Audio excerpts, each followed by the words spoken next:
Hello learners, welcome back to the channel. In today's video, we are going to talk about indemnity and guarantee, which are the two important types of contract under the Indian Contract Act 1872. Let's get started. Make sure you stay till the end. Let's understand what is a contract of indemnity. A contract of indemnity is an agreement where one party promises to protect the other from any loss that may arise due to the actions of the promisor or someone else. As per section 124, a contract by which one party promises to save the other from the loss caused to him by the conduct of the promisor himself or by the conduct of any other person. The person giving the protection is called the indemnifier. The one receiving the protection is the indemnity holder. Think about an insurance company. If you met with an accident, your insurer compensates you. That's indemnity in real life. Now let's understand the rights of the indemnity holder, which are defined under section 125. What can the indemnity holder legally claim? The first one is right to damages. If they pay any damages in a case connected to the indemnity, they can recover that from the indemnifier. Second one is right to legal cost. If they had to spend on lawyers or court fees while acting prudently and follow instructions, that can also be recovered. Third one is right to recover compromise amount. If they settle the matter with the other party in a fair and lawful way, they can recover that money too, but only if the indemnifier agrees or doesn't object. Now let's understand what is a contract of guarantee. This is defined under section 126 and it is slightly different. A contract of guarantee is made when a third party agrees to take responsibility if the actual debtor fails to fulfill an obligation. It's commonly used in loan or credit transaction. This contract involves three parties. First, creditor, the one who gives the money or service. Second, principal debtor, the one who is responsible for repayment. And third, surety, who guarantees the payment if the debtor defaults. Section 127 tells us that the benefit given to the principal debtor is enough consideration for the surety, meaning even if the surety isn't getting anything directly, the contract is still valid. Now let's understand the key differences between indemnity and guarantee. We are talking about the definition. The indemnity refers to promise to save someone from loss, whereas guarantee is the promise to pay if someone else defaults. Talking about the number of parties, there are two parties in indemnity, indemnifier and indemnity holder. In guarantee, there are three parties, creditors, debtor and surety.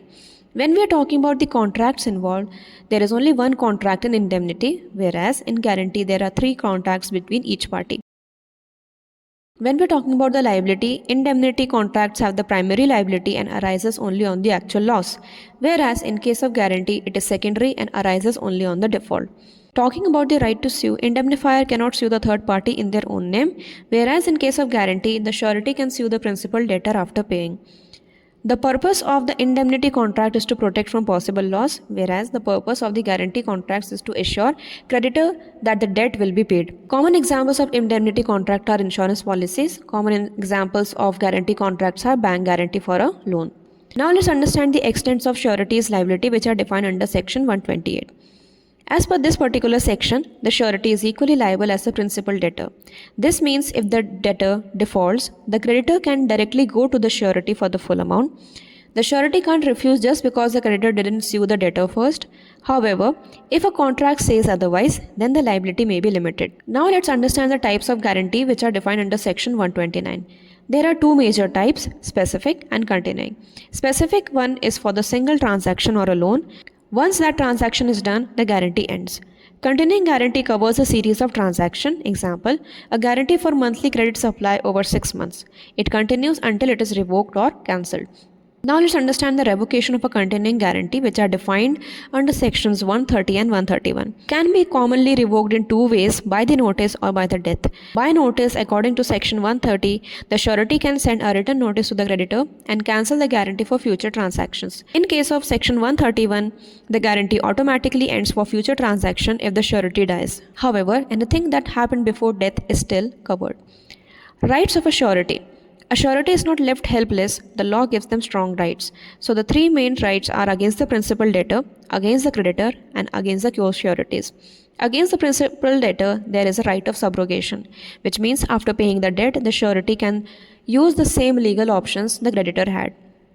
According to the right of the indemnity, as per 145, the surety can ask the principal debtor to repay the amount they paid on their behalf. Right against a creditor. Rights against creditor is defined under Section 141 of the Act, which states that if the creditor had taken any security, like a mortgage or a collateral, the surety gets a right to that security. If the creditor loses or mismanages it, the surety's liability is reduced to that extent.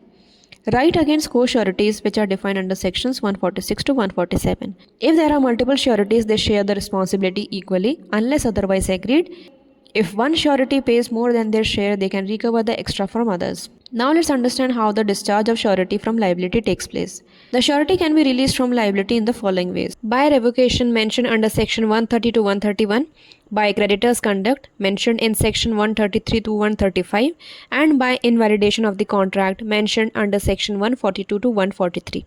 Let's understand them one by one. By revocations, which are mentioned under sections 113 131, by giving a notice or by the death of the surety, a contract can be discharged. By the conduct of the creditor, these are defined under sections 133 to 135. If the creditor changes contract terms without surety's consent, or releases the debtor or gives more time without consent, or if the creditor mishandles the security. By invalidation of contract according to section 142 to 143. If the guarantee was obtained by misrepresentation or hiding important facts, and if there was no lawful consideration, which means something of value in return, the guarantee becomes void. So, this was the complete explanation of indemnity and guarantee contracts, the key differences between them, the rights and the liabilities of the surety, and how and when a surety can be discharged.